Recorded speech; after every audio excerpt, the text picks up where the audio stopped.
Hello guys. अभी फिलहाल हम लोग टॉपिक कर रहे हैं इम्यून सिस्टम। इसमें मैंने आपको शुरू में दो टॉपिक करवाए थे। आप सिंपली बोल दें, दो लेक्चर आपको डाले गए थे, आपने देखे थे। एक है जो पूरा पूरा बेस था लिम्फोइड ऑर्गन्स पर। तो लिम्फोइड ऑर्गन्स एक इंपॉर्टेंट टॉपिक है जो आप बोल दें कहीं ना कहीं इम्यूनिटी के लिए बड़ा रिस्पॉन्सिबल टॉपिक है। आप इसे इम्यून सिस्टम या सिंपली इम्यूनिटी भी बोल सकते हैं। क्लियर? तो इम्यून सिस्टम या इम्यूनिटी नॉर्मली बुलाया जाता है। तो जो ये इम्यून सिस्टम है, नॉर्मली आप जानते हैं किसी भी ऑर्गेनिज्म का डिफेंस मैकेनिज्म फॉरेन एजेंट या डिजीज कॉजिंग फॉरेन एजेंट्स के खिलाफ। तो क्या है? Defence system of organism against antigens और फॉरेन एजेंट्स। तो उसे कहीं हम लोग क्या बुलाते हैं? We call it as immunity या इम्यून सिस्टम। यहां पर मैं आपको कुछ टाइप बता रहा हूं इम्यून सिस्टम के, जिसमें एक इनेट है, एक्वायर्ड है, एक्टिव है, पैसिव है, सेल मेडिएटेड हो गया, और ह्यूमरल इम्यूनिटी जिसे एंटीबॉडी मेडिएटेड इम्यूनिटी के नाम से आप नॉर्मली बुला देते हैं। तो ये 6 के 6 टाइप ऑफ इम्यूनिटी में आप डिफरेंस कैसे याद रखेंगे? तो बिल्कुल सिंपल तरीका है इसके लिए। अगर आप सबसे पहली बात करें कि इनेट इम्यूनिटी क्या होता है, तो बिल्कुल सिंपल वर्ड्स में आपको बता दूं, इनेट इम्यूनिटी मींस ऐसी कोई इम्यूनिटी जो पर्सन में बर्थ से है। जैसे आप सिंपली बोल दें कि किसी पर्सन के अंदर, लाइक मैं इम्यूनिटी बोल रहा हूं, कुछ एंटीबॉडीज होती हैं जो उसकी बॉडी में बाय बर्थ होती हैं। वो कहीं से आप बोलें एक्वायर नहीं करता या कहीं से गेन नहीं करता, उसको उसकी मदर से या फिर उसकी एम्ब्रियोनिक लाइफ में ही वो इम्यूनिटी मिल चुकी होती है। तो उसको बोल देते हैं आप इनेट इम्यूनिटी। क्लियर? वो इम्यूनिटी जो बर्थ से है। तो immunity in the person which is by birth। और इसमें क्या है, कब इसको मिलेगी? एक तो थ्रू प्लेसेंटा। प्लेसेंटा आप जानते हैं मदर और फीटस के बीच connection. From mother to foetus, mother से फीटस में उसकी प्रेगनेंसी के दौरान जो इम्यूनिटी जाती है उसे आप बोल रहे हैं इनेट में। कब है ये? ड्यूरिंग प्रेगनेंसी, प्रेगनेंसी के दौरान की बात हो रही है। साथ में इसके अलावा ये इम्यूनिटी और कब आएगी? From mother milk to newborn, also from mother's milk to newborn। उससे भी उसको इम्यूनिटी मिलती है, तो उसको आप बोल देते हैं इनेट इम्यूनिटी। तो क्या है? ऐसी कोई इम्यूनिटी जो बर्थ बोर्न हो और मदर से फीटस में प्लेसेंटा के थ्रू उसकी प्रेगनेंसी में, या आप बोल दें कि उसके अंदर जो है वो मदर मिल्क से न्यूबॉर्न में ट्रांसफर हो रही है। तो ऐसी इम्यूनिटी को आप इनेट के नाम से बुलाते हैं। मतलब ये फिटस ने अपने आप डेवलप नहीं की है। सिंपली आप बोल दें कि इसके अंदर उसके अंदर इम्यूनिटी मोस्टली कहां से आई है? बाहर से आई है। लगभग इसमें आपको ऐसा देखने को मिलता है। ठीक, तो ये जो है इम्यूनिटी, सबसे पहले अगर मैं बात करूं इनेट की बात हो रही है, तो इनेट इम्यूनिटी बिल्कुल सिंपल बात है, कोई इसमें ज्यादा। तो यहां पर इनेट के कुछ एग्जांपल्स हैं।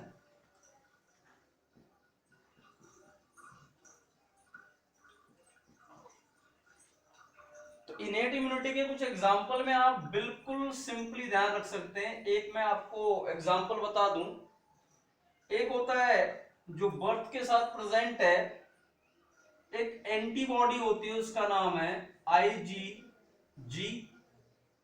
और एक एंटीबॉडी होती है IgA। दो नाम है IgG IgA।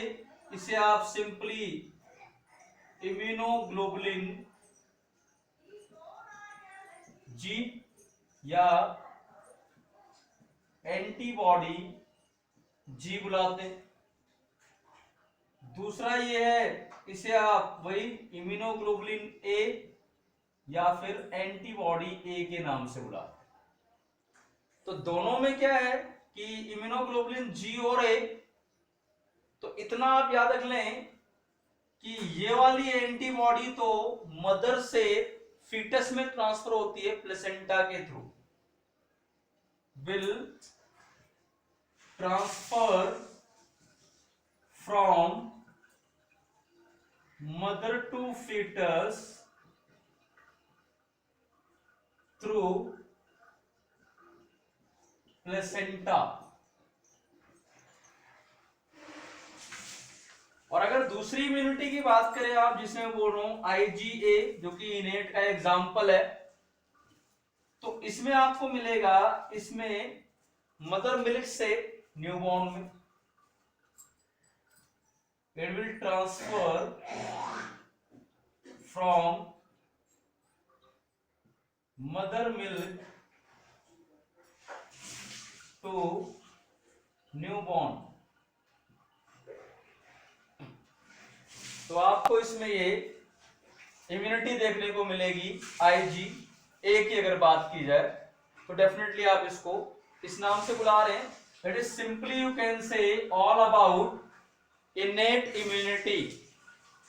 तो इसको आप इनेट इम्यूनिटी के एग्जांपल्स में बोल सकते हैं। मैं दो नाम बोल रहा हूं, IgG आ गया और एक IgA आ गया, इम्यूनोग्लोबुलिन A और इम्यूनोग्लोबुलिन G बोल देते हैं आप। तो इसको आप जरा ध्यान रखेंगे, कुछ अगर याद हो, थोड़ा बहुत पढ़ा हो, तो आप इम्यूनोग्लोबुलिन क्या बोल रहे हैं या इम्यूनोग्लोबुलिन या ग्लोबिन आप किसे बुला रहे हैं, आपने पढ़ा है। ये एग्जाम्पल है किसके, इम्यूनोग्लोबुलिन एग्जाम्पल है किससे बने हैं, globulin protein of blood plasma protein, made up of globulin proteins of blood plasma.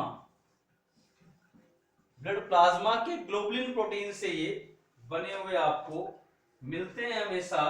तो इसे आप क्या बोल रहे हैं, ये ग्लोबुलिन प्रोटीन की बात बुलाया जाए। तो इनेट इम्यूनिटी में तो आप इतना ध्यान रखेंगे कि इनेट इम्यूनिटी क्या चीज होती है। क्लियर?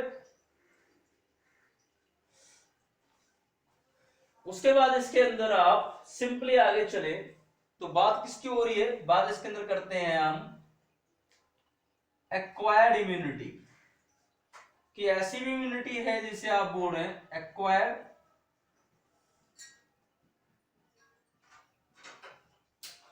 इम्यूनिटी।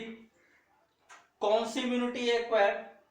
ऐसी कोई इम्यूनिटी, सपोज मैं बिल्कुल आपको बोल दूं, कोई एक पर्सन है, पर्सन सिंपली आप जानते हैं उसका लाइफ स्पान अगर बोलूं मैं, तो उसके बर्थ से डेथ तक की बात हो रही है। तो बर्थ से डेथ उसका लाइफ स्पान है। किसी भी पर्सन के लाइफ पीरियड या लाइफ स्पान के बाद या बर्थ से लेकर उसकी डेथ तक के पीरियड में किसी पैथोजन के एनकाउंटर की वजह से, मैं ऐसे बोल रहा हूं कि अगर इस पर्सन के बॉडी के अंदर किसी पैथोजन क्या है pathogen? Disease causing agents.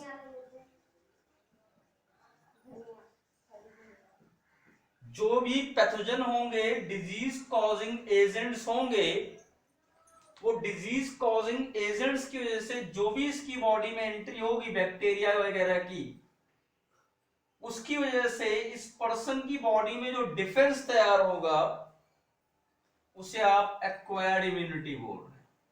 Means ये कहीं से मिली नहीं है, मदर से नहीं मिली, प्लेसेंटा से नहीं मिली। ये कब मिली? जब पैथोजन इसकी बॉडी में एनकाउंटर करेगा तब कहीं जाकर एक इम्यूनिटी डेवलप होगी। सिंपली कि जो बैक्टीरिया आएंगे उसके लिए बॉडी कुछ डिफेंस तैयार करेगी। कहने का मतलब मेरा ये भी है कि अगर किसी पर्सन को पोलियो वायरस उसकी बॉडी में कांटेक्ट में नहीं आया तो उसकी बॉडी में पोलियो के लिए इन्फेक्शन या बोल दें आप एंटीबॉडी तैयार नहीं होंगी।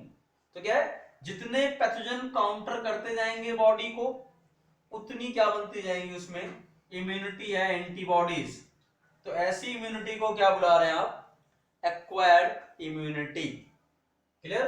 तो कैसी इम्यूनिटी है? तो क्या है? Immunity which is developed in the person itself during its lifespan due to encounter of various pathogens.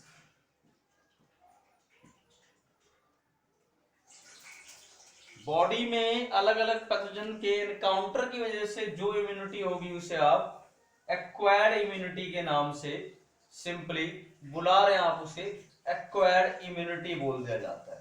Clear बात? ये एक्वायर्ड इम्यूनिटी आप सिंपली इसको नाम बुलाते हैं। तो ये एक्वायर्ड इम्यूनिटी की बात आप बोल देते हैं कि एक्वायर्ड इम्यूनिटी क्या चीज है। इसके अंदर एक्वायर्ड इम्यूनिटी चल रहा था, इसके एग्जाम्पल में दो इंपॉर्टेंट मैं आपको बता दूं बात। आप एग्जांपल ऐसे समझ लें, एक तो कोई भी आपकी बॉडी में पैथोजन एनकाउंटर करेगा उसके लिए इम्यूनिटी, एनी पैथोजन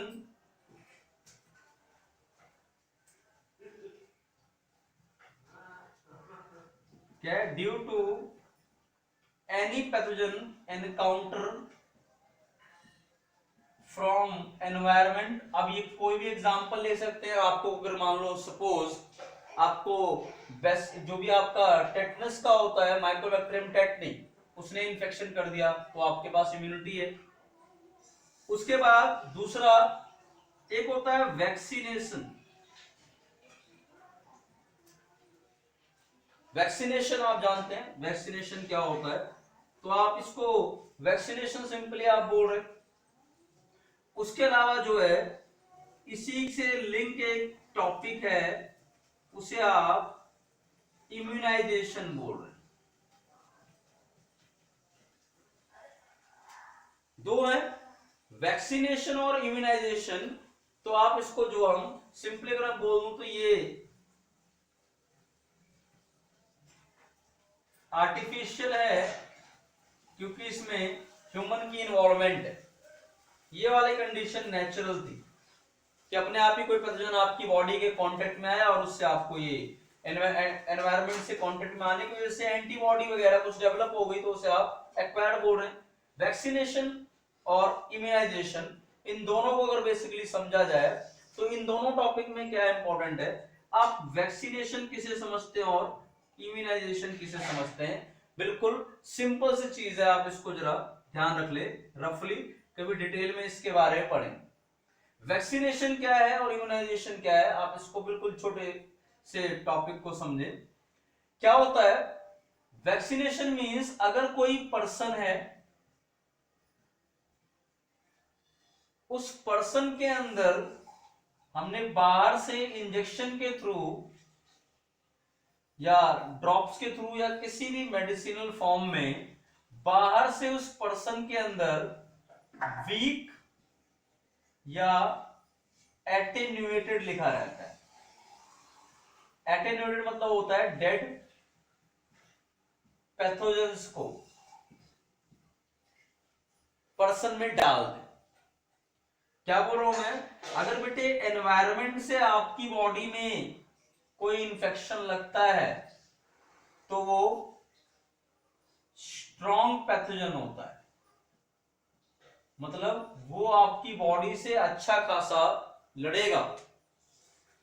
अब उसी टेक्निक को अपनाकर कि जब पैथोजन आपकी बॉडी पे एनकाउंटर करेगा तो ही बॉडी में इम्यूनिटी एक्वायर होगी, अगर कोई अटैक ही नहीं हुआ तो डिफेंस तो बनेगा ही नहीं। तो वैक्सीनेशन उसी बेस पर किया जाता है। क्या होता है, अगर पर्सन के अंदर वीक या एटेन्यूएटेड या डेड पैथोजेंस डाल दिए जाएं और जिससे उस पर्सन में उसकी एंटीबॉडी ट्रिगर होती है तो उसको आप बोल देते हैं वैक्सीनेशन। जैसे पोलियो ड्रॉप्स में पोलियो के ही वायरस होते हैं बट वीक वायरस होते हैं, तो उसको आप बोल देते हैं वैक्सीनेशन प्रोसेस। तो क्या बोल रहा हूं मैं, वीक और डेड पैथोजेंस को पर्सन की बॉडी में डालना, ये प्रोसेस कहलाता है वैक्सीनेशन।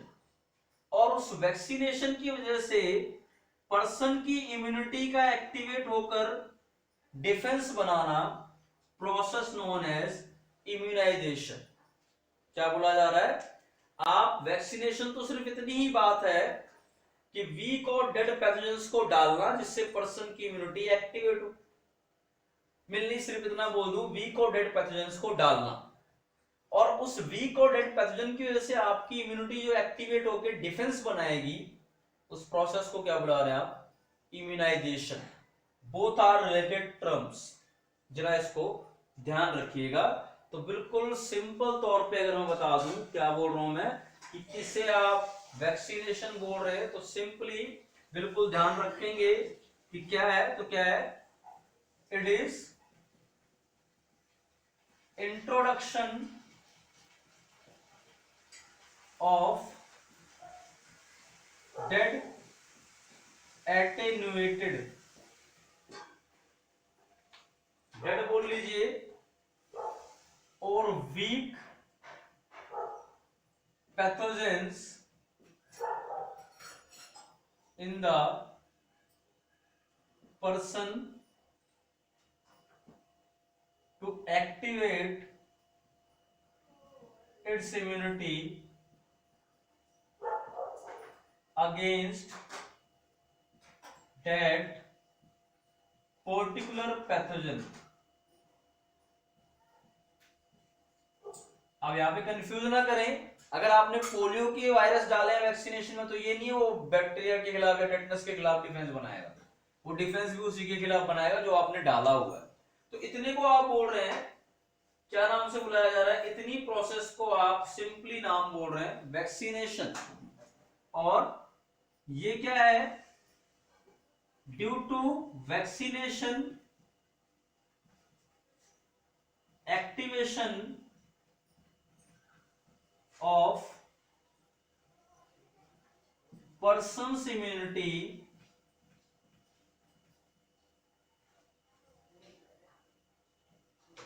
to synthesize defense। तो इंट्रोड्यूस करना वैक्सीनेशन, और वैक्सीनेशन की वजह से इम्यूनिटी जो एक्टिवेट होकर डिफेंस बनाएगी उसे आप क्या बुला रहे हैं, इम्यूनाइजेशन के नाम से बुलाया जा रहा है। तो सिंपली आप क्या बोल रहे हैं, वैक्सीनेशन और इम्यूनाइजेशन बेसिकली इसमें आप टॉपिक देख रहे हैं। तो ये क्या है, ये आपका एक्वायर्ड इम्यूनिटी का टॉपिक है। दो टाइप की इम्यूनिटी, एग्जांपल कुछ आपने टॉपिक वगैरह इनेट में आईजीए आईजीजी, उसके अलावा एक्वायर्ड में वैक्सीनेशन इम्यूनाइजेशन, ये दोनों टॉपिक। अभी फिलहाल जो है वो है एक्टिव और दूसरा है पैसिव इम्यूनिटी। दोनों को बिल्कुल समझने की जरूरत है क्या एक्टिव और पैसिव इम्यूनिटी, बिल्कुल सिंपल। कोई भी एक पर्सन है, मान लीजिए पर्सन की बॉडी है, अगर पर्सन की बॉडी में चाहे किसी पैथोजन की वजह से या आपने वैक्सीनेशन कर दी हो, मतलब किसी भी तरीके से आपने पर्सन्स की बॉडी में इम्यूनिटी को एक्टिवेट किया है, मींस ऐसी कोई इम्यूनिटी जिसमें एंटीबॉडी या डिफेंस पर्सन की बॉडी में अपने आप बनती है, और नॉर्मली आप जानते हो किसी पैथोजन के एनकाउंटर की वजह से बनेगी या वैक्सीनेशन वगैरह करवा रहे हैं उसकी वजह से बनेगी। तो ऐसी इम्यूनिटी को बोल रहे हैं आप एक्टिव इम्यूनिटी, और जिसमें पर्सन की बॉडी में इम्यूनिटी एक्टिवेट होगी और सिंथेसाइज करेगी डिफेंस। पैसिव आप किसे बुला रहे हैं? ऐसी कोई इम्यूनिटी जिसके अंदर आप सिंपली क्या बोलेंगे, ऐसी कोई इम्यूनिटी जो पर्सन की बॉडी में नहीं बन रही डिफेंस। आप प्री प्रिपेयर्ड एंटीबॉडीज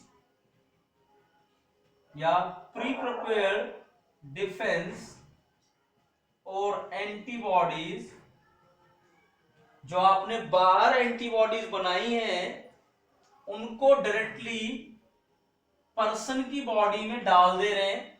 मतलब इस इम्यूनिटी में पर्सन में खुद कोई इम्यूनिटी डेवलप नहीं हुई, बाहर से बनी बनाई एंटीबॉडी आपने डाल दी, उसको आप क्या बुलाएंगे? Passive immunity. तो बड़ा सिंपल, एक्टिव इम्यूनिटी वो जिसके अंदर या जिस इम्यूनिटी में पर्सन की बॉडी के अंदर इम्यूनिटी एक्टिवेट होती है और डिफेंस खुद बनाती है, एंटीबॉडीज वगैरह खुद बनाएगी। पैसिव इम्यूनिटी जिसमें पर्सन में बाहर बनी या तैयार की गई एंटीबॉडीज डायरेक्टली बॉडी में डाली जाती हैं, मतलब इस इम्यूनिटी में पर्सन में खुद इम्यूनिटी डेवलप नहीं होती है, तो उसे एक्टिव और पैसिव इम्यूनिटी बोलते हैं। क्लियर बात ये? तो बिल्कुल सिंपल। तो in this person's body activates to develop immunity or antibodies itself in its body, और पैसिव में इम्यूनिटी बाहर से आई है। पैसिव में क्या है? इन दिस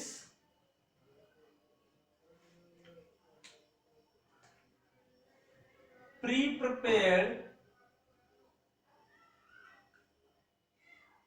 इम्यूनिटी और antibodies are introduced in the body directly, introduced into the body from outside, बाहर से डाली जा रही हैं, तो उसे आप पैसिव इम्यूनिटी बुलाएंगे। अब मेरी बात थोड़ी सी आप समझेंगे क्या बेटे? जितना भी आपने वैक्सीनेशन पढ़ा, जितना भी आपने इम्यूनाइजेशन पढ़ा, वो सारा एग्जाम्पल एक्टिव का है। एग्जाम्पल वैक्सीनेशन, इम्यूनाइजेशन, आप इन दोनों में एक चीज क्या समझ रहे हैं? इसमें पर्सन में खुद अपने आप एंटीबॉडी बन रही है, बाहर से कुछ नहीं आ रहा, सिर्फ क्या है वो कंडीशंस या वो पैथोजन डाले जा रहे हैं जिससे इम्यूनिटी एक्टिवेट हो। और पैसिव इम्यूनिटी के एग्जांपल में बिल्कुल सिंपल, सबसे अच्छा आप ले सकते हैं जो हम लोगों ने पढ़ा इनेट का एग्जांपल, जिसमें आईजीजी आईजीए है। आपको पता है आईजीजी और आईजीए फिटस में या न्यूबॉर्न में अपने आप नहीं बना, वो मदर से फिटस में या मदर से न्यूबॉर्न में आया है। तो वहां इम्यूनिटी फिटस या न्यूबॉर्न ने नहीं बनाई, उसके अंदर प्री प्रिपेयर्ड एंटीबॉडी बाहर से डाली गई। तो किसका एग्जांपल हुआ? पैसिव इम्यूनिटी का। तो क्या है इसमें, एग्जाम्पल लिखोगे तो पैसिव में तो IgG from mother to foetus, और एक और एग्जाम्पल लिखोगे तो IgA from mother to newborn, और ये वाली कैसे जाती है, थ्रू मिल्क। तो इसको आप पैसिव बुला रहे हैं। कंफ्यूज मत करिएगा। इनेट सिर्फ इस बेस पर ध्यान रखना है कि पर्सन में बर्थ के साथ थी या नहीं। एक्वायर्ड वो जो पर्सन ने पैथोजन के एनकाउंटर की वजह से अपनी बॉडी में एक्वायर की। अब हो सकता है डायरेक्ट भी डाली जा सकती है, एक्टिव भी हो सकती है और पैसिव भी।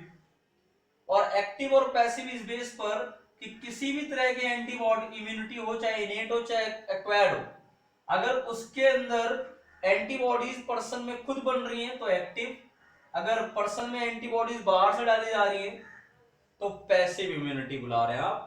तो ये आप ध्यान रखेंगे, एक्टिव और पैसिव इम्यूनिटी आप सिंपली इसको ध्यान रखिएगा।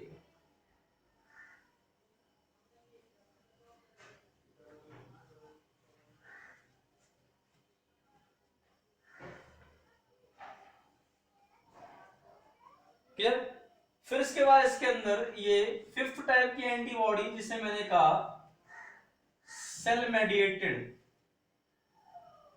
Antibodies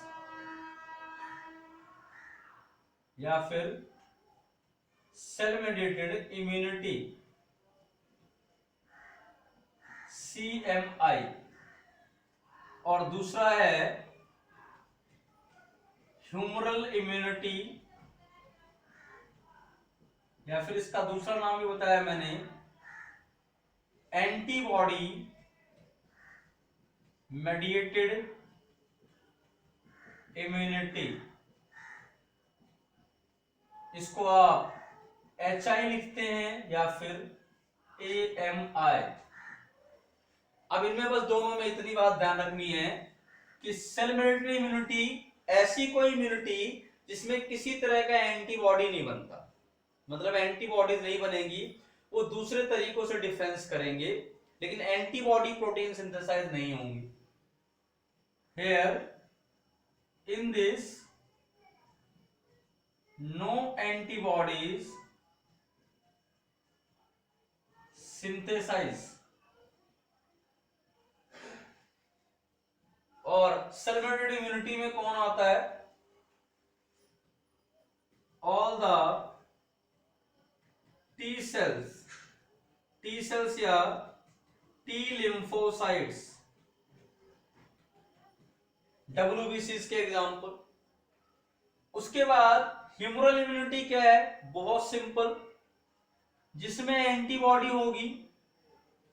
here in this antibodies, जिसे मैंने नाम बुलाया कि इम्यूनोग्लोबुलिन भी बुलाते हैं, आर सिंथेसाइज्ड। और आपको पता है एंटीबॉडी या इम्यूनोग्लोबुलिन कौन बनाता है, B cells by B cells और बी लिम्फोसाइट्स। बी सेल या बी लिम्फोसाइट ये भी क्या है, तो ये किस में आते हैं, एंटीबॉडी मेडिएटेड इम्यूनिटी में।